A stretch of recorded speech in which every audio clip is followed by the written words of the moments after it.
നമസ്കാരം. ഞാൻ clinical psychologist Joyson. രാത്രി ഉറങ്ങാൻ കിടന്നിട്ട് ഉറക്കം വരാത്തൊരവസ്ഥ. ബെഡിൽ കിടക്കുന്ന സമയത്ത് മനസ്സിലേക്ക് പലതരത്തിലുള്ള ചിന്തകളും ആകുലതകളും ഉറങ്ങാൻ പറ്റാത്തതിൻ്റെ ബുദ്ധിമുട്ടിൻ്റെ ചിന്തകളൊക്കെയും വന്നിട്ട് ഉറക്കം വരാത്തൊരവസ്ഥ.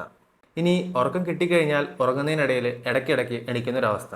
കൂടാതെ നേരത്തെ നിങ്ങൾ ആഗ്രഹിച്ചതിനേക്കാളും നേരത്തെ ഉറക്കത്തിൽ നിന്നും എണീക്കുന്നൊരവസ്ഥ.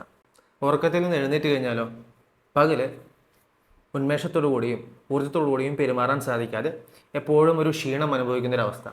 ഇത്തരത്തിലുള്ള ഒരു സിറ്റുവേഷനിലൂടെയാണ് നിങ്ങൾ കടന്നു പോകുന്നതെങ്കിൽ നമുക്ക് നോക്കാം ഈ ഉറക്കക്കുറവിനെ എങ്ങനെ പരിഹരിക്കാമെന്ന് നമുക്ക് മനസ്സിലാക്കാൻ ശ്രമിക്കാം.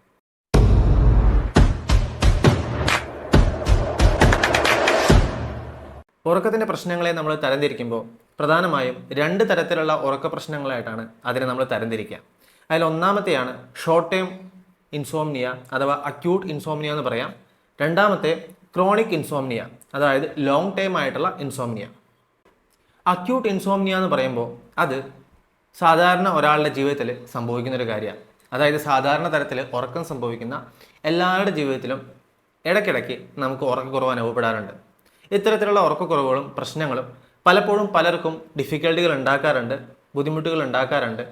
ഇത്തരത്തിലുള്ളൊരവസ്ഥ 12 ആഴ്ചയിൽ താഴെ, അതായത് 3 മാസത്തിന് താഴെയുള്ളൊരു കാലയളവിലാണ് നിങ്ങൾക്ക് അനുഭവപ്പെടുന്നത് എങ്കിൽ നമ്മളതിനെ അക്യൂട്ട് ഇൻസോംനിയ എന്ന് പറയുന്ന ഒരവസ്ഥയായിട്ടാണ് കണക്കാക്കുക. ഇതുമൂലം പല ആൾക്കാരും വ്യത്യസ്തങ്ങളായിട്ടുള്ള ബുദ്ധിമുട്ടുകൾ അനുഭവിക്കുന്നതായി നമുക്ക് കാണാം. ഇനി രണ്ടാമത്തെ ഉറക്ക പ്രശ്നമാണ് ലോങ് ടേം ഇൻസോംനിയ എന്ന് പറയും, അഥവാ ക്രോണിക് ഇൻസോംനിയ. ക്രോണിക് ഇൻസോംനിയ എന്ന് പറയുമ്പോൾ ഉറക്കക്കുറവ് ഒരാഴ്ചയിൽ 3 അതിൽ കൂടുതൽ ദിവസം അത്തരത്തിൽ 3 മാസത്തേക്കാൾ അധികം കാലഘട്ടത്തേക്ക് നീണ്ടു നിൽക്കുകയാണെങ്കിൽ അതിനെ ക്രോണിക് ഇൻസോംനിയ എന്ന് നമ്മൾ വിളിക്കും. ഈ അക്യൂട്ട് ഇൻസോംനിയയും ക്രോണിക് ഇൻസോംനിയയും ബുദ്ധിമുട്ടുണ്ടാക്കുന്ന കാര്യമാണ്. ക്രോണിക് ഇൻസോംനിയ എന്ന് പറയുന്നത് കൂടുതൽ തരത്തിൽ ബുദ്ധിമുട്ടുണ്ടാക്കുന്ന ഒരു അവസ്ഥയാണ്. കാരണം കുറേ നാളായി ഇത് തുടരുന്ന മൂലം അതുകൊണ്ട് വളരെ ക്ലേശിക്കുന്നവരായിരിക്കും ക്രോണിക് ഇൻസോംനിയ അനുഭവിക്കുന്നവർ. അതേസമയം തന്നെ കുറച്ച് നാളായിട്ട് ഉറക്കം കിട്ടാതെ വരുന്ന സമയത്ത് അതിനെക്കുറിച്ചുള്ള ആകുലതകളും പേടികളും മറ്റും മനസ്സിൽ നിന്ന് ജീവിതത്തിലെ വ്യത്യസ്ത ബുദ്ധിമുട്ടുകൾ അനുഭവിക്കുന്നവരായിരിക്കും ഷോർട്ട് ടൈം ഇൻസോംനിയ, അതായത് അക്യൂട്ട് ഇൻസോംനിയ അനുഭവിക്കുന്ന ആൾക്കാർ. ഇൻസോംനിയ എന്ന് പറയുന്ന വാക്ക് വരുന്നത് ലാറ്റിൻ വേർഡായിട്ടുള്ള ഇന്നും സോംനസിൽ നിന്നും കൂടിയിട്ടാണ്. ഇന്നെന്ന് പറയാന്ന് വെച്ച് കഴിഞ്ഞാൽ വിത്തൗട്ടും, സോംനസ് എന്ന് പറയാന്ന് വെച്ച് കഴിഞ്ഞാൽ സ്ലീപ്പാണ് അർത്ഥമാക്കുന്നത്. സോ വിത്തൗട്ട് സ്ലീപ്പ് എന്ന് അർത്ഥമാക്കുന്ന ഇൻ സോംനസ് എന്ന് പറയുന്ന 2 വാക്കുകൾ കൂടി ചേർന്നിട്ടാണ് ഇൻസോംനിയ എന്ന് പറയുന്ന രീതിയിൽ നാം ഇന്ന് വിളിക്കുന്ന വാക്ക് ഉത്ഭവിച്ചിരിക്കുന്നത്.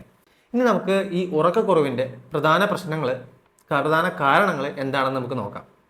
പ്രധാനമായിട്ടുള്ള കാരണം എന്ന് പറയുകയാണെങ്കിൽ നമ്മുടെ ജീവിതത്തിൽ വളരെ ഡിമാൻഡിങ് ആയിട്ടുള്ളതും സ്ട്രെസ്ഫുൾ ആയിട്ടുള്ള എൻവയോൺമെൻറ്റിലാണ് നമ്മൾ ജീവിച്ചുകൊണ്ടിരിക്കുന്നത്.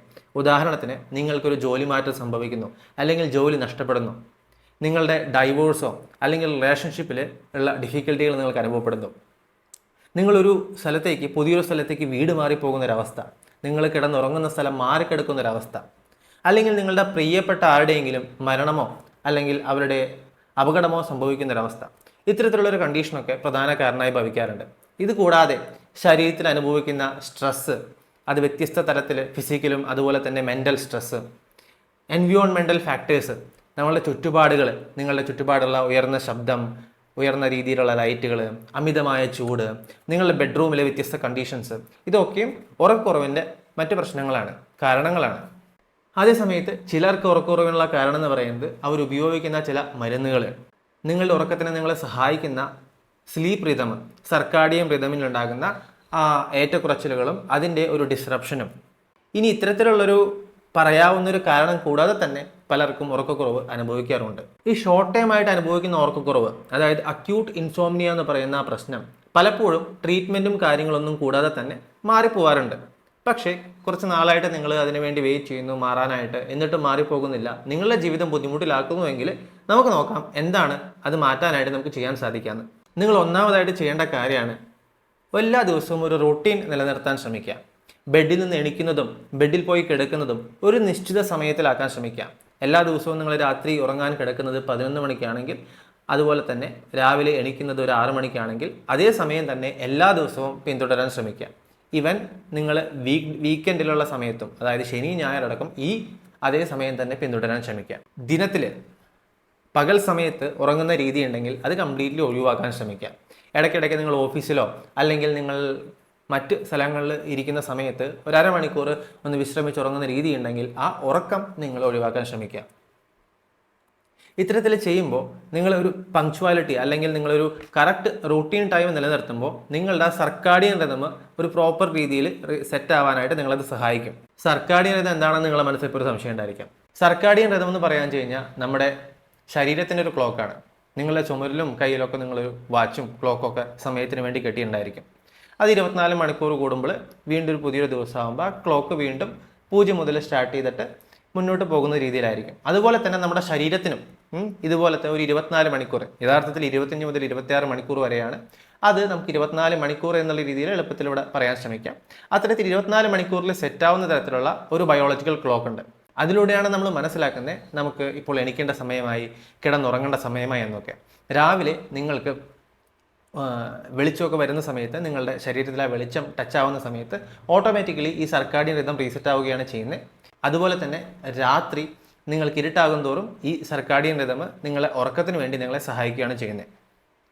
പകൽ കിടന്നുറങ്ങാതിരിക്കുന്ന സമയത്ത് ഈ സർക്കാഡിയൻ റിതം പ്രോപ്പറായിട്ട് രീതിയിൽ മുന്നോട്ട് പോകാനായിട്ട് അത് നിങ്ങളെ സഹായിക്കുന്നതായിരിക്കും. രണ്ടാമത് നിങ്ങൾക്ക് ചെയ്യാവുന്ന കാര്യമാണ് നല്ല ഒരു സ്ലീപ്പ് ഹൈജീൻ, അതായത് ഉറക്ക ശുചിത്വം നിലനിർത്താൻ ശ്രമിക്കുക. ഉറക്ക ശുചിത്വത്തിനെ കുറിച്ചിട്ടുള്ള, അതായത് സ്ലീപ്പ് ഹൈജീനെ കുറിച്ചിട്ടുള്ള ഒരു വീഡിയോ നമ്മുടെ ചാനലിൽ നമ്മൾ ചേർത്തിട്ടുണ്ട്. അതിൻ്റെ ലിങ്ക് ഞാൻ താഴെ ഡിസ്ക്രിപ്ഷൻ ബോക്സിൽ കൊടുത്തിട്ടുണ്ട്, നിങ്ങൾക്കത് പോയി കാണാവുന്നതാണ്. ഉറക്ക ശുചിത്വം എന്ന് പറയുമ്പോൾ നമ്മളുടെ കിടക്കുന്ന കിടപ്പുമുറിയിലും അതുപോലെ തന്നെ ജീവിതശൈലിയിലും നമ്മൾ ആവശ്യം വരുത്തേണ്ട ചില മാറ്റങ്ങളാണ്. അതിലൂടെ നമുക്ക് നല്ല തരത്തിലുള്ള ഉറക്കം ലഭിക്കാനായിട്ട് സഹായകമാവുന്നത്. ഇനി മൂന്നാമതായി നിങ്ങൾക്ക് ചെയ്യാവുന്നതാണ് മാനേജ് ദ ട്രിഗറിങ് കോസസ്. നിങ്ങളുടെ ഉറക്കക്കുറവിന് കാരണമായിട്ടുള്ള ആ ട്രിഗർ ചെയ്യുന്ന ആ കാരണങ്ങളെ അതിനെ ഒഴിവാക്കാനായിട്ട് ശ്രമിക്കാം. ഇതിനുള്ള കാരണങ്ങൾ എപ്പോഴും അത്ര എളുപ്പത്തിൽ കണ്ടുപിടിക്കാൻ സാധിച്ചു കൊള്ളണമെന്നില്ല. ഇത്തരത്തിലുള്ള ചില കാരണങ്ങളുടെ സൊല്യൂഷൻസ് ആണ് ഇനി പറയുന്നത്. നിങ്ങൾക്ക് ഫ്രീ ആയി കിട്ടുന്ന സമയങ്ങൾ, നിങ്ങൾ ജീവിതത്തിൽ പലപ്പോഴും വളരെ സ്ട്രെസ്ഫുള്ളും വളരെ ബിസി ആയിട്ടുള്ള ജീവിതം നയിക്കുന്നവരായിരിക്കാം. ജീവിതത്തിൽ പലതും അച്ചീവ് ചെയ്യാനായിട്ട് പല കഷ്ടപ്പാടുകളും നിരന്തരം പ്രവർത്തിച്ചുകൊണ്ടിരിക്കുന്നവരായിരിക്കാം. അങ്ങനത്തെ ഒരു അവസ്ഥയിൽ നിങ്ങൾക്ക് ലഭ്യമാകുന്ന ഫ്രീ ടൈം എന്ന് പറയുന്നത് റിലാക്സ് ചെയ്യാനായിട്ടുള്ളതും നിങ്ങളുടെ ശരീരത്തിനെ ഫിസിക്കലി ആക്റ്റീവ് ആക്കാനായിട്ടുള്ള കാര്യങ്ങൾ ചെയ്യാനായിട്ട് ശ്രമിക്കാം. നിങ്ങൾക്ക് റിലാക്സ് ചെയ്യാനായിട്ടുള്ള വ്യത്യസ്ത ആക്ടിവിറ്റികൾ, മെഡിറ്റേഷൻ, അല്ലെങ്കിൽ നിങ്ങൾക്ക് റിലാക്സേഷൻ എക്സസൈസുകൾ, യോഗ മുതലായവ ചെയ്യാം. എക്സസൈസുകൾ നിങ്ങൾക്ക് ചെയ്യാനായിട്ട് ദിവസവും ഒരു ഹെൽത്തിയർ ആയിട്ട് ഇരിക്കാനായിട്ട് നിങ്ങൾക്ക് നടക്കാനായി പോകാം, ഓടാനായി പോകാം, വ്യത്യസ്ത ഷട്ടിൽ, ബാഡ്മിൻ്റൺ അത്തരത്തിലുള്ള വ്യത്യസ്ത കളികളിൽ ഏർപ്പെടാനായിട്ട് ശ്രമിക്കാം. ഇനി ചിലരുടെ ഉറക്കക്കുറവിനുള്ളൊരു കാരണമാണ് രാത്രി വളരെ ഫിസിക്കലി ആക്റ്റീവായിട്ട് ആക്കുന്ന രീതിയിലുള്ള ജോലി ചെയ്യുക എന്ന് പറയുന്നത്. കിടന്നുറങ്ങുന്നതിന് മുമ്പ് അത്തരത്തിലുള്ള ജോലി ചെയ്യുക എന്ന് പറയുന്നത്. നിങ്ങൾ അത്തരത്തിലുള്ള നൈറ്റ് ടൈമിൽ വർക്ക് ചെയ്യുന്നുണ്ടെങ്കിൽ അത് ഒഴിവാക്കാനായിട്ട് ശ്രമിക്കാം. ഇനി ചിലർക്ക് അവരുടെ ഉറക്കക്കുറവ് തുടങ്ങിയിട്ടുണ്ടായിരിക്കുക, അവർ ഉപയോഗിക്കുന്ന മരുന്നുകൾ ഏതെങ്കിലും മാറ്റം വരുത്തി ഉപയോഗിച്ച് തുടങ്ങുകയോ അല്ലെങ്കിൽ പുതിയ ഏതെങ്കിലും മെഡിസിൻസ് ഉപയോഗിച്ച് തുടങ്ങുന്നതിന് കാരണമായിട്ടായിരിക്കും. അത്തരത്തിലുള്ള സിറ്റുവേഷൻ ആണെങ്കിൽ നിങ്ങൾക്ക് ആരാണോ മരുന്ന് പ്രിസ്ക്രൈബ് ചെയ്തത് ആ ഡോക്ടറുടെ അടുത്ത് പോയി അതിനെക്കുറിച്ച് സംസാരിക്കുക. അത്തരത്തിൽ ഡോക്ടറുടെ നിർദ്ദേശത്തിനനുസരിച്ചിട്ട് ആ മരുന്നിൽ മാറ്റം വരുത്താൻ ശ്രമിക്കുക. ഇനി ഇതൊക്കെ ഇരിക്കുന്ന സമയത്ത് പലർക്കും അനുഭവിക്കുന്ന ഒരു പ്രശ്നമാണ് മനസ്സിൽ നെഗറ്റീവായിട്ടുള്ള വീണ്ടും വീണ്ടും ഇങ്ങനെ വന്നുകൊണ്ടിരിക്കുന്ന ചിന്തകൾ. രാത്രി ഉറങ്ങാൻ കിടക്കുന്ന സമയത്ത് മനസ്സിലിങ്ങനെ ചിന്തകൾ, ആ പകലുണ്ടായ കാര്യങ്ങളെക്കുറിച്ച്, നാളെ ചെയ്യേണ്ട കാര്യങ്ങളെക്കുറിച്ച്, നാളെ എന്താവും എന്നതിനെക്കുറിച്ചിട്ടുള്ള വ്യത്യസ്ത ചിന്തകൾ വന്നുകൊണ്ടിരിക്കുക. ആ ചിന്തകൾ നിർത്താൻ പറ്റാത്തൊരവസ്ഥ. ഇത്തരത്തിലുള്ളൊരു പ്രശ്നമാണെന്ന് വെച്ച് കഴിഞ്ഞാൽ നിങ്ങൾ ചെയ്യേണ്ട കാര്യമാണ് പ്രോബ്ലം സോൾവിങ് എക്സസൈസ് എന്ന് പറയും. പ്രോബ്ലം സോൾവിങ് എക്സസൈസിനെ കുറിച്ചിട്ട് അത് നിങ്ങൾക്ക് എങ്ങനെ നേടിയെടുക്കാം, അതിനെക്കുറിച്ച് എങ്ങനെ മനസ്സിലാക്കാമെന്ന് കുറച്ച് കഴിയുമ്പോൾ ഈ വീഡിയോയിൽ നമ്മൾ പറയുന്നതായിരിക്കും. ഇനി നാലാമതായി നിങ്ങൾ ശ്രദ്ധിക്കേണ്ട കാര്യം, നിങ്ങളുടെ ഉറക്കത്തിൻ്റെ പ്രശ്നങ്ങൾ കുറച്ച് നാളായിട്ട്, അതായത് 3 മാസത്തിൽ താഴെയുള്ള സമയം, കഴിഞ്ഞ 1-2 ആഴ്ചയോ അല്ലെങ്കിൽ കഴിഞ്ഞൊരു മാസമായിട്ടാണ് നിങ്ങൾക്ക് ഇടവിട്ട രീതിയിൽ ഇത്തരത്തിലുള്ള ഉറക്കക്കുറവ് അനുഭവപ്പെടുന്നത്. അത്തരത്തിലുള്ളൊരു അവസ്ഥയാണെങ്കിൽ നിങ്ങൾ ഈ ഉറക്കക്കുറവിനെ കുറിച്ചിട്ട് വലിയ രീതിയിൽ പേടിക്കേണ്ട ആവശ്യകതയില്ല. ഒരിക്കലും നിങ്ങൾക്ക് ഉറങ്ങേണ്ട ഒരു അവസ്ഥ, ഉറക്കം എന്ന് പറയുന്നത് ഒരു പെർഫോമൻസ് ആക്ടിവിറ്റി അല്ലെങ്കിൽ ഒരു കോമ്പറ്റീഷനായിട്ട് എടുക്കാതിരിക്കുക. അത്തരത്തിൽ എടുക്കുന്നത് പലപ്പോഴും നിങ്ങൾക്ക് ഉറക്കം നഷ്ടപ്പെടുമ്പോൾ അതിനെക്കുറിച്ച് വളരെ പേടിയും വളരെ ആകുലപ്പെട്ട് നെഗറ്റീവായിട്ട് തിങ്ക് ചെയ്യുന്ന ഒരു അവസ്ഥയുണ്ടായിരിക്കും. അതുകൊണ്ട് ഉറക്കത്തിനെ കുറിച്ചിട്ടുള്ള പേടി, നിങ്ങളുടെ കുറച്ച് നാളത്തുള്ള ഉറക്കമാണ് പ്രശ്നം വന്നിരിക്കുന്നത്, അതായത് 2-3 ആഴ്ചയായിട്ടുള്ള ഉറക്കത്തിനാണ് ബുദ്ധിമുട്ട് വന്നിരിക്കുന്നതെങ്കിൽ ഉറക്കത്തിനെ കുറിച്ച് അധികം പേടിക്കാതിരിക്കുക. ഇതൊക്കെ പറയുമ്പോഴും ഉറക്കം എന്ന് പറയുന്നത് ആവശ്യമായിട്ടുള്ള കാര്യമാണ്. ഉറക്കം എന്ന് പറയുന്നത് നല്ല രീതിയിൽ നമ്മൾ പ്രവർത്തിക്കാനും നമ്മൾക്ക് നല്ല രീതിയിൽ കാര്യങ്ങൾ മനസ്സിൽ ഉൾക്കൊള്ളാനും ഓർമ്മിച്ചെടുക്കാനും ഒക്കെ നമ്മളെ സഹായിക്കുന്ന വളരെ ആവശ്യമായിട്ടുള്ള കാര്യം തന്നെയാണ്. പക്ഷേ ഒരു 2-3 ദിവസം നിങ്ങൾ ഉറങ്ങാതിരുന്നത് കൊണ്ട് നിങ്ങൾക്ക് വലിയ പ്രശ്നങ്ങളൊന്നും സംഭവിക്കാനായിട്ട് പോകുന്നില്ല. അതുകൊണ്ട് നിങ്ങളുടെ ഓരോ പ്രവൃത്തികളിലൊന്നും ഗണ്യമായിട്ടുള്ള മാറ്റം സംഭവിക്കാനായിട്ട് പോകുന്നില്ല. ഇതിനുള്ള കാരണം എന്താണെന്ന് വെച്ച് കഴിഞ്ഞ് കഴിഞ്ഞാൽ ഒരു 2-3 ദിവസത്തെ ഉറക്കത്തിൻ്റെ പ്രശ്നങ്ങൾ ഉണ്ടാവുകയാണെങ്കിൽ അതിനെ മാനേജ് ചെയ്യാനായിട്ട്, അതായത് ഒരാഴ്ചയിൽ 1-2 ദിവസത്തിന് പ്രശ്നം ഉണ്ടായി, അടുത്തൊരാഴ്ചയിൽ ഒരു 1-2 ദിവസത്തെ ഉറക്കത്തിന് പ്രശ്നം ഉണ്ടായി, വീണ്ടും ഒരാഴ്ചയിൽ 2-3 ദിവസത്തെ ഉറക്കത്തിന് പ്രശ്നം ഉണ്ടായി എന്നുള്ളത് കൊണ്ട്, ഇത്രയും കാലയളവിൽ പ്രശ്നം ഉണ്ടായി എന്നുള്ളത് കൊണ്ട് നിങ്ങൾക്ക് ജീവിതത്തിൽ വലിയ പ്രശ്നങ്ങൾ ഉണ്ടാവാനായിട്ട് പോകുന്നില്ല. ഇവിടെ ഒരു കാര്യം ശ്രദ്ധിക്കണം, നിങ്ങൾ വലിയ രീതിയിലുള്ള മെക്കാനിക്കൽ ഡിവൈസുകൾ ഉപയോഗിക്കുകയാണ്, വലിയ മെഷീൻസ് ഉപയോഗിക്കുകയാണ്, നിങ്ങൾ മറ്റുള്ളവർക്കും മറ്റും വേണ്ടി വാഹനം ഓടിക്കുകയാണ്, അല്ലെങ്കിൽ ദിവസവും ഒരു സ്ഥലത്തേക്ക് പോകാൻ വാഹനം ഓടിക്കുന്ന ഒരാളാണ്, അല്ലെങ്കിൽ നിങ്ങളുടെ ഉറക്കത്തിലുള്ള ചെറിയ മാറ്റം പോലും നിങ്ങളുടെ അടുത്ത ദിവസത്തെ പ്രവർത്തനത്തിന്, ജോലിയെ ബാധിക്കുന്നതാണ്, അത് മറ്റുള്ളവരുടെ ജീവനെ ഹാനികരമാക്കുന്നതാണ്. അത്തരത്തിലുള്ള അവസ്ഥയാണെങ്കിൽ നിങ്ങൾ ഉറക്കത്തിന് ശ്രദ്ധിക്കേണ്ടതാണ്. അങ്ങനെ ഉറക്കം കുറയുന്ന സമയത്ത് അത്തരത്തിലുള്ള ജോലികൾ, അതായത് വലിയ മെഷീനുകൾ ഉപയോഗിക്കുന്ന, മറ്റുള്ളവരുടെ ജീവിതത്തെ അപകടത്തിൽപ്പെടുത്താവുന്ന തരത്തിലുള്ള വലിയ മെഷീനുകളും ഉപകരണങ്ങളും ഉപയോഗിക്കുന്ന രീതി, അതായത് അതീവ ശ്രദ്ധ ആവശ്യമായിട്ടിരിക്കേണ്ട ജോലി, വാഹനം ഓടിക്കുന്ന ആ സ്വഭാവമുണ്ടെങ്കിൽ അത്, ഇവയെല്ലാം ഒഴിവാക്കേണ്ടതാണ്. ഇതിന് കാരണം എന്തെന്ന് വെച്ച് കഴിഞ്ഞാൽ നമ്മളൊക്കെ ആദിമ കാലഘട്ടത്തിൽ കാട്ടിൽ ജീവിക്കുന്നവരായിരുന്നു, പരിണാമ കാലഘട്ടത്തിൽ അല്ലേ. ആ സമയത്ത് നമ്മൾ കാട്ടിലായിരിക്കുന്ന സമയത്ത് അവിടെ പുലി, സിംഹം, ആന മുതലായവയുടെ ഒക്കെ ആക്രമണം ഉണ്ടായിരിക്കാം. അതുകൊണ്ട് അവയിൽ നിന്ന് രക്ഷപ്പെടാനും അവ നമ്മൾ ഉണർത്തുന്നതുകൊണ്ടും ഉറക്കത്തിൽ ഇടയ്ക്കിടയ്ക്ക് എണീക്കേണ്ട അവസ്ഥ, ചില ദിവസങ്ങൾ ഉറക്കം നഷ്ടപ്പെടുന്ന അവസ്ഥയൊക്കെ നമുക്കുണ്ടായിരുന്നു. എന്നിട്ട് നമ്മൾ ആരോഗ്യപരമായിട്ട് അതിനൊക്കെ അതിജീവിച്ച് മുന്നോട്ട് വന്നതുകൊണ്ടാണ് നമ്മൾ ഇന്നിവിടെ ഇരിക്കുന്നത്. ആ നമ്മൾക്ക്, ഇത്തരത്തിൽ മുന്നോട്ട് വന്ന നമ്മൾക്ക് ഇത്തരത്തിൽ ഇടയ്ക്ക് ഉണ്ടാകുന്ന ഉറക്കക്കുറവുകളെ മാനേജ് ചെയ്യാനായിട്ടുള്ള നല്ല കഴിവുണ്ട്. അതിനെ കോമ്പൻസേറ്റ് ചെയ്യാനായിട്ടുള്ള, അതിൽ നിന്നും ആ പ്രശ്നങ്ങളെ അതിജീവിക്കാനായിട്ടുള്ള ഒരു മനക്കരുത്തും ശക്തിയും നമ്മുടെ മനസ്സിനും ബ്രെയിനിനൊക്കെ ഉണ്ട്. ഇനി പല പഠനങ്ങളും കാണിക്കുന്നുണ്ട്, അതായത് ഇടയ്ക്ക് ഉറക്കം നഷ്ടപ്പെടുന്ന ആൾക്കാരും അതുപോലെ തന്നെ സാധാരണ രീതിയിൽ ഉറങ്ങുന്ന ആൾക്കാരും തമ്മിൽ കമ്പയർ ചെയ്തപ്പോൾ ഈ ഇടയ്ക്ക് ഉറക്കം നഷ്ടപ്പെടുന്ന ആൾക്കാരുടെ ആരോഗ്യം, മുന്നോട്ട് വരുന്ന ആരോഗ്യം എന്ന് പറയുന്നതും അല്ലെങ്കിൽ മറ്റ് രോഗങ്ങൾക്കുള്ള റിസ്ക് എന്ന് പറയുന്നതും നോർമലായിട്ടുള്ള ആൾക്കാരായിട്ട് തുല്യമായിരുന്നു. അതായത് അതുകൊണ്ട് ഉറക്കക്കുറവുകൊണ്ട് വലിയ റിസ്ക് ഇത്തരത്തിലുള്ള ആൾക്കാർക്ക് അനുഭവപ്പെട്ടിട്ടില്ല എന്നാണ് നമ്മൾ അർത്ഥമാക്കുന്നത്. ഇവിടെ ഒരു എക്സെപ്ഷൻ ഉണ്ട്, നിങ്ങളിവിടെ ശ്രദ്ധിക്കണം. നിങ്ങൾക്കുണ്ടാകുന്ന ഉറക്കക്കുറവിനുള്ള കാരണം എന്ന് പറയുന്നത് മെഡിക്കൽ കണ്ടീഷൻസ് ആയിട്ടുള്ള ഹൃദയ സംബന്ധമായിട്ടുള്ള രോഗങ്ങളോ ക്യാൻസറോ അല്ലെങ്കിൽ സ്ലീപ്പ് അപ്നിയ പോലുള്ള പ്രശ്നങ്ങളാണെങ്കിൽ അതുകൊണ്ടുണ്ടാകുന്ന ഉറക്ക പ്രശ്നങ്ങൾ കൊണ്ട് ഭാവിയിൽ നിങ്ങൾക്ക് പ്രശ്നങ്ങൾ ഉണ്ടാവാനായിട്ടുള്ള സാധ്യതയുണ്ട്, ഹെൽത്ത് റിസ്ക് ഉണ്ട്. അത്തരത്തിലുള്ള കണ്ടീഷനിൽ ഇതിന് അടിസ്ഥാനപരമായിട്ടുള്ള അണ്ടർലൈങ് കോസുകളായിട്ടുള്ള ഈ രോഗങ്ങളെ മാനേജ് ചെയ്യാനായിട്ട് നിങ്ങൾ ശ്രമിക്കുക. അതിന് നിങ്ങൾ ഡോക്ടറിനെ കാണിച്ച് ട്രീറ്റ്മെൻറ്റ് എടുക്കുക. ഇവിടെ ഈ പറഞ്ഞതിന് അർത്ഥം എന്ന് പറയുന്നത് നിങ്ങൾ ഉറക്കത്തിന് പ്രാധാന്യം നൽകണം. ജീവിതത്തിലെ മറ്റു കാര്യങ്ങൾക്ക് നിങ്ങൾ കൊടുക്കുന്ന സീരിയസ്നെസ്സോട് കൂടിയിട്ട് ഉറക്കത്തിനെ കാണണം. പക്ഷേ നിങ്ങൾ ഈ ഉറക്കത്തിനെ പേടിച്ചു തുടങ്ങുകയാണ്, ഇടയ്ക്കൊന്ന് ഉറക്കം വരാത്ത അവസ്ഥയിൽ നിങ്ങൾ പേടിക്കുകയാണെങ്കിൽ എന്താ സംഭവിക്കുക? നിങ്ങൾക്ക് എപ്പോഴാണോ ഉറക്കം തോന്നുന്നത് ആ സമയത്ത് നിങ്ങൾ കിടന്നുറങ്ങാൻ ശ്രമിക്കും. പലപ്പോഴും ഉറക്കം നഷ്ടപ്പെട്ടതിന് ശേഷം നിങ്ങൾക്ക് പകല് കിടന്നുറങ്ങാനായിട്ട് തോന്നും. അങ്ങനെ പകല് കിടന്നുറങ്ങുന്ന മൂലം നിങ്ങൾക്ക് ആ തുടർന്ന് വരുന്ന ദിവസത്തെ ഉറക്കത്തിലുള്ള ഡിസ്റപ്ഷൻ സംഭവിക്കുകയാണ് ചെയ്യുന്നത്. അവിടെ ഇടപെട്ട തരത്തിലുള്ള സ്ലീപ്പായി മാറുകയാണ് ചെയ്യുന്നത്. അപ്പം നിങ്ങളുടെ ആ സ്ലീപ്പ് സൈക്കിൾ എന്ന് പറയുന്നത് ഡിസ്റപ്റ്റായി, അതിന് കണ്ടിന്യൂവേഷൻ ഇല്ലാത്ത രീതിയിൽ അവിടെ വിച്ഛേദിക്കപ്പെടുക ചെയ്യുന്നത്. അത് വരുന്ന ദിവസങ്ങളിൽ നിങ്ങളുടെ ഉറക്ക പ്രശ്നങ്ങളെ കൂട്ടുകയും അങ്ങനെ അത് ഒരു ദീർഘനാളത്തേക്കുള്ള ഉറക്ക പ്രശ്നമോ ഉറക്ക രോഗമായി മാറാൻ സാധ്യതയുണ്ട്.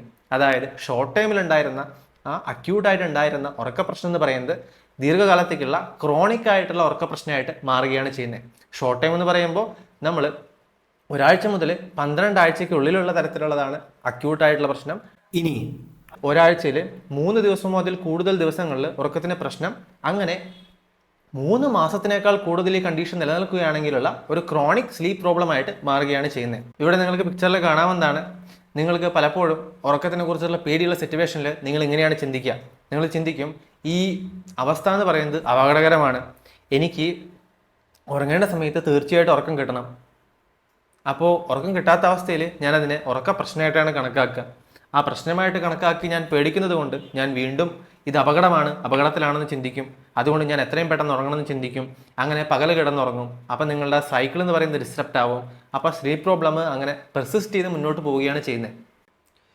ഇനി നിങ്ങളിൽ പലർക്കുള്ളൊരു സംശയമായിരിക്കും, ഈ ഉറക്കം കിട്ടാത്ത അവസ്ഥയിൽ ഉറക്കം വരാൻ വേണ്ടിയിട്ടുള്ള ഉറക്കമരുന്നുകൾ, അതായത് ഹിപ്നോട്ടിക്സ്, അത് ഉപയോഗിക്കുന്നതിനെ കുറിച്ച് എന്താണ്? അത് ഉപയോഗിച്ച് കഴിഞ്ഞാൽ നല്ലതല്ലേ? അതെ, ഹിപ്നോട്ടിക്സ് ഉപയോഗിക്കുന്നത് നിങ്ങളെ സഹായിക്കും. പക്ഷേ അതുകൊണ്ട് നിങ്ങൾക്ക് വളരെയധികം സൈഡ് ഇഫക്ട്സ് ഉണ്ടായിരിക്കും. അതുകൊണ്ട് തന്നെയാണ് പലപ്പോഴും ഡോക്ടേഴ്സ് ഉറങ്ങാനായിട്ടുള്ള ഹിപ്നോട്ടിക്സ് എന്ന് പറയുന്ന തരത്തിലുള്ള മരുന്നുകൾ വളരെ കുറച്ച് മാത്രമാണ് പ്രിസ്ക്രൈബ് ചെയ്യുകയുള്ളൂ. വളരെ സ്പെഷ്യൽ ആയിട്ടുള്ള സർക്കംസ്റ്റാൻസിൽ മാത്രമാണ് ഡോക്ടേഴ്സ് ഇത് പ്രിസ്ക്രൈബ് ചെയ്യാറ്. അത് വളരെ കണ്ടിന്യൂസ് ആയിട്ട് നിങ്ങൾ ഉപയോഗിക്കുകയാണെങ്കിൽ നിങ്ങളുടെ ഉറക്കം എന്ന് പറയുന്ന ആ മരുന്ന് കൊണ്ട് മാത്രമാവുന്ന ഒരു അവസ്ഥയിലാവാണ് ചെയ്യുക. അതുകൊണ്ട് വളരെയധികം സൈഡ് ഇഫക്ട്സ് ഉണ്ടാവും. സൈഡ് ഇഫക്ട്സിന് ഉദാഹരണമാണ് നിങ്ങൾക്ക് ഭയങ്കരമായിട്ടുള്ള ഒരു ക്ഷീണം, ഒരു തളർച്ച അനുഭവപ്പെടുന്ന അവസ്ഥ, നിങ്ങൾക്ക് പലപ്പോഴും വാഹനം ഓടിക്കുന്ന സമയത്ത് പൂർണ്ണമായിട്ടുള്ള ഊർജ്ജസ്വലവോടും ഉണർവോടും കൂടിയിട്ട് ഇരുന്ന് ശ്രദ്ധിച്ചോടിക്കാൻ പറ്റാത്ത അവസ്ഥ, ഛർദി ഉണ്ടാകുന്ന അവസ്ഥ, തലവേദന, തല ചുറ്റുന്നൊരവസ്ഥ. പലപ്പോഴും ഇത്തരത്തിൽ മരുന്ന് കഴിക്കുന്നതുകൊണ്ട് വീണ് ഇഞ്ചുറികൾ പറ്റാനായിട്ടുള്ള സാധ്യതകളുണ്ട്. പക്ഷെ ഇത് റയറായിട്ടാണ് സംഭവിക്കാറ്, പക്ഷെ അതിനുള്ള സാധ്യതകളുണ്ട്. ഇനി ചില സിവിയർ സിറ്റുവേഷനിൽ റെയർലി സൈക്കോസിസും ഓർമ്മക്കുറവൊക്കെയും ഇത്തരത്തിലുള്ള ഈ ഹിപ്നോട്ടിക്സ് എന്ന് പറഞ്ഞ് നിങ്ങൾ ഉറങ്ങാനായിട്ട് സഹായിക്കുന്ന മരുന്നുകൊണ്ട് ഉണ്ടാവാറുണ്ട്. അതുകൊണ്ട് മരുന്നുകൾ ഉപയോഗിച്ച് ഇത്തരത്തിലുള്ള ഒരു പ്രശ്നത്തിനെ നിങ്ങൾ നേരിടാനാണ് ശ്രമിക്കുന്നതെങ്കിൽ അതൊരിക്കലും ഉചിതമായിട്ടുള്ള രീതിയല്ല. പലപ്പോഴും പല സ്ലീപ്പ് സ്പെഷ്യലിസ്റ്റുകൾ അതുകൊണ്ട് തന്നെ ഇത്തരത്തിലുള്ള ഉറക്കത്തിനായിട്ടുള്ള മരുന്നുകൾ വളരെ റെയർലി പ്രിസ്ക്രൈബ് ചെയ്യുള്ളൂ. അവരെപ്പോഴും ചെയ്യുന്നത് ഇത്തരത്തിലുള്ള സൈക്കോളജിക്കൽ തെറാപ്പിയിലൂടെ ഉറക്കത്തിനുള്ള പ്രശ്നങ്ങളെ മാറ്റിയെടുക്കാനാണ് നിർദ്ദേശിക്കുക. ഇതിനുള്ള കാരണം എന്താണെന്ന് വെച്ച് കഴിഞ്ഞാൽ ഉറക്കക്കുറവിന് എന്താണ് കാരണഹേതുവായിട്ടില്ലേ ആ പ്രശ്നത്തിനെ ട്രീറ്റ് ചെയ്യാനായിട്ട് ഈ ഹിപ്നോട്ടിക്സ്, ഈ ഉറക്ക മരുന്നുകൾക്ക് ഒരിക്കലും സാധിക്കില്ല. ഇത് സൂപ്പർഫിഷ്യലായിട്ട് നിങ്ങൾക്ക് ഉറക്കം വരുന്ന ഒരു അവസ്ഥയാണ് ഉണ്ടാക്കുക. കൂടാതെ ഇത്തരത്തിലുള്ള ഈ മരുന്നുകൾ കുറേ നാൾ ഉപയോഗിക്കുമ്പോൾ നിങ്ങൾ സ്ലീപ്പ് ക്വാളിറ്റിയും അത് ഗണ്യമായിട്ട് കുറയ്ക്കേണ്ടതായിരിക്കും. ഇനി നിങ്ങൾ ഇത്തരത്തിലുള്ള മരുന്നുകൾ കണ്ടിന്യൂസ് ആയിട്ട് ഉപയോഗിക്കുകയാണ്, ഹിപ്നോട്ടിക്സ് ഉപയോഗിക്കുമ്പോൾ ആ മരുന്നിനോടുള്ള നിങ്ങളുടെ ആ ടോളറൻസ്, അതായത് ആദ്യം നിങ്ങൾക്ക് ഇത്രത്തോളം ഉപയോഗിച്ച് കഴിഞ്ഞാലാണ് ഉറക്കം വരിക, പതിയെ നിങ്ങൾക്ക് കുറച്ച് കഴിയുമ്പോൾ കുറച്ചും കൂടി അതിൻ്റെ അളവ് കൂട്ടിക്കൊണ്ട് വരേണ്ട അവസ്ഥ ഉണ്ടാവും, കുറച്ച് കഴിയുമ്പോൾ കുറച്ചും കൂടി കൂട്ടിക്കൊണ്ട് വരേണ്ട അവസ്ഥയുണ്ടായിരിക്കും. അങ്ങനെ നിങ്ങളുടെ ടോളറൻസ് ലെവൽ കൂട്ടുകയാണ് ചെയ്യുന്നത്.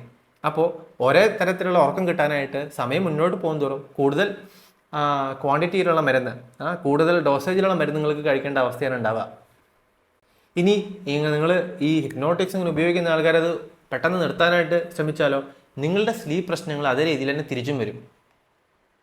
പലപ്പോഴും കണ്ടിട്ടുള്ളതാണ് ഈ ഹിപ്നോട്ടിക്സ് കൊണ്ട് പലർക്കും പല അഡിക്ഷൻസും, അത് കഴിച്ചാൽ മാത്രം ഉറക്കം വരുന്ന, ഉറക്കത്തിന് അതില്ലാത്ത നടക്കില്ല എന്ന തരത്തിലുള്ള അഡിക്ഷൻ ലെവലിൽ വരെ പലർക്കും ഉണ്ടായി പോകാറുണ്ട്. ഇത് വളരെ ഡിഫിക്കൽട്ടായ ഒരു കണ്ടീഷനാണ്. ഇതിൽ നിന്ന് റിക്കവർ ആവാനായിട്ട് ഡിഫിക്കൽട്ടാണ്. അതുകൊണ്ട് നിങ്ങൾ ഹിപ്നോട്ടിക്സ് ഉപയോഗിക്കേണ്ട അവസ്ഥ വരികയാണെങ്കിൽ അത് കുറഞ്ഞ സമയത്തേക്ക് മാത്രം ഉപയോഗിക്കാനായിട്ട് ശ്രമിക്കുക. അതുകൊണ്ട് നിങ്ങൾക്ക് അതിൻ്റെ സൈഡ് ഇഫക്ട്സ് ഒഴിവാക്കാൻ സാധിക്കും. കൂടാതെ സൈഡ് ഇഫക്ട്സിനോടൊപ്പം ടോളറൻസും അതിനുണ്ടാവുന്ന ആ അഡിക്ഷനും മാറ്റിവെക്കുമ്പോൾ ജീവിതം മെച്ചപ്പെട്ടതാകും. പക്ഷേ ഇത് ഡോസ് ഡിസൈഡ് ചെയ്യേണ്ടതും എപ്പോഴാണ് നിർത്തേണ്ടതെന്നും ഒക്കെ നിങ്ങൾ ഡോക്ടറെ അടുത്ത്, നിങ്ങൾക്കത് എഴുതി തരുന്ന പ്രിസ്ക്രൈബ് ചെയ്യുന്ന ഡോക്ടറെ അടുത്ത് നിങ്ങൾ സംസാരിച്ചിട്ട് മാറ്റം വരുത്തുക. അവരുടെ നിർദ്ദേശത്തോടുകൂടി മാത്രമാണ് ഇത് കഴിക്കുന്നതും കുറയ്ക്കുന്നതും നിർത്തുന്നതും ചെയ്യാൻ പാടുള്ളൂ. ഇനി നിങ്ങൾ ഹിപ്നോട്ടിക്സ് ഉപയോഗിക്കുന്നെങ്കിൽ അതിൻ്റെ ഉപയോഗം ഗ്രാജ്വലി കൂട്ടി വരിക. അതേസമയം തന്നെ ഇത് ടെമ്പററിലി, അതായത് താൽക്കാലികമായിട്ടുള്ള ഉറക്ക പ്രശ്നത്തിനെ മാനേജ് ചെയ്യാനായിട്ട് ഉപയോഗിക്കുക.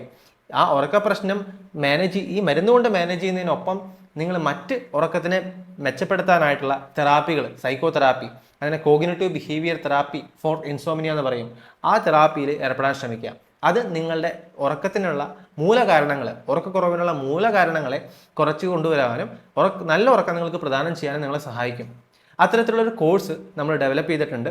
അതായത് നിങ്ങൾക്ക് ക്രോണിക്കായിട്ട് 3 മാസത്തിനേക്കാൾ കൂടുതൽ നിലനിൽക്കുന്ന ഉറക്ക പ്രശ്നങ്ങളെ മാനേജ് ചെയ്യാനായിട്ടുള്ള ഒരു സ്വയം നിങ്ങൾക്ക് കണ്ട് മനസ്സിലാക്കി സ്വയം അപ്ലൈ ചെയ്യാൻ സാധിക്കുന്ന ഒരു എവിഡൻസ് ബേസ്ഡ് ആയിട്ടുള്ള ഒരു തെറാപ്യൂട്ടിക് കോഴ്സ്, ഒരു സെൽഫ് ഹെൽപ്പ് കോഴ്സ് നമ്മൾ ഡെവലപ്പ് ചെയ്തിട്ടുണ്ട്.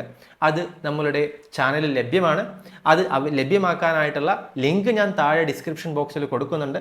നിങ്ങൾക്ക് ആ കോഴ്സ് ആക്സസ് ചെയ്യാം. അതിലൂടെ നിങ്ങളുടെ കുറേ കാലത്തേക്കായി നീണ്ടു നിൽക്കുന്ന ഉറക്ക പ്രശ്നങ്ങളെ നിങ്ങൾക്ക് പരിഹരിക്കാൻ ശ്രമിക്കാവുന്നതാണ്. ഇനി പലപ്പോഴും ഉറക്ക പ്രശ്നങ്ങൾ അനുഭവിക്കുന്ന പേഷ്യൻസ് ഇത്തരത്തിലുള്ള ട്രീറ്റ്മെൻറ്റുകൾ, ഈ ഉറക്കക്കുറവിനുള്ള സൈക്കോ തെറാപ്പി നേടിയെടുക്കാൻ ശ്രമിക്കുമ്പോൾ അതിൽ ക്വാളിഫൈഡ് ആയിട്ടുള്ള അല്ലെങ്കിൽ ഉറക്കത്തിൻ്റെ കാര്യത്തിൽ എക്സ്പെർട്ടൈസ് ഉള്ള തെറാപ്പിസ്റ്റിനെ കണ്ടെത്താൻ സാധിക്കാറില്ല.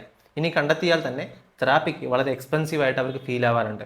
അങ്ങനത്തെ ഒരു അവസ്ഥയിൽ ഈ ഉറക്ക പ്രശ്നങ്ങളെ മാനേജ് ചെയ്യാനായിട്ടാണ് നമ്മൾ ഈ ക്രോണിക് ആയിട്ടുള്ള ഉറക്കത്തിനെ മാനേജ് ചെയ്യാനായിട്ടുള്ള ഈ സെൽഫ് ഹെൽപ്പ് സീരീസ് ഉണ്ടാക്കിയിരിക്കുന്നത്. നിങ്ങൾക്ക് ഒരു complete therapy programme, psycho therapy programme പോയി അറ്റൻഡ് ചെയ്യുന്നതിൻ്റെ 10% താഴെ മാത്രമാണ് ഈ ഫുൾ തെറാപ്യൂട്ടിക് പ്രോഗ്രാമിന് നിങ്ങൾക്ക് ചാർജ് വരുന്നത്. അത് നിങ്ങൾക്ക് 1 കൊല്ലം മൊത്തം നിങ്ങളുടെ കയ്യിൽ നിങ്ങൾക്ക് ലഭ്യമാവുന്നതാണ്. നിങ്ങൾക്കത് വീണ്ടും വീണ്ടും കണ്ട് അതിൽ തന്നിരിക്കുന്ന എക്സസൈസുകൾ, അതിനായിട്ട് നിങ്ങൾക്ക് വ്യത്യസ്ത വർക്ക്ഷീറ്റുകളൊക്കെയും ആ പ്രോഗ്രാമിൽ, ആ കോഴ്സിൽ നമ്മൾ നിങ്ങൾക്ക് വേണ്ടി നൽകിയിട്ടുണ്ട്. അതൊക്കെയും ഡൗൺലോഡ് ചെയ്ത് നിങ്ങൾക്ക് ആ എക്സസൈസുകൾ ചെയ്യാവുന്നതാണ്. അതിലൂടെ നിങ്ങളുടെ ദീർഘകാലമായിട്ട് നിങ്ങൾ നേരിട്ടുകൊണ്ടിരിക്കുന്ന ഉറക്ക പ്രശ്നത്തിനെ മാനേജ് ചെയ്യാവുന്നതാണ്. ഇനി അതിൻ്റെ ലിങ്ക് ഞാൻ താഴെ കൊടുത്തിട്ടുണ്ട്. ഇത് കൂടാതെ ഉറക്കത്തിന് നിങ്ങൾക്ക് കൂടുതൽ അറിയാനും ഉറക്ക പ്രശ്നങ്ങളെക്കുറിച്ച് കൂടുതൽ മനസ്സിലാക്കാനും അതിന് വേണ്ടിയിട്ടുള്ള ലിങ്കും ഞാൻ താഴെ രണ്ടാമതായിട്ട് കൊടുത്തിട്ടുണ്ട്. ഈ ലിങ്കുകളിൽ നിങ്ങൾ പോവുക, ഉറക്കത്തിനെ കുറിച്ച് കൂടുതൽ മനസ്സിലാക്കുക, ഉറക്ക പ്രശ്നങ്ങളെ എത്രയും പെട്ടെന്ന് മാനേജ് ചെയ്യാനായിട്ട് ശ്രമിക്കുക. വരും ദിവസങ്ങളിൽ എല്ലാവർക്കും നല്ല ഉറക്കം നേരുന്നു. കേട്ടതിന് എല്ലാവർക്കും നന്ദി.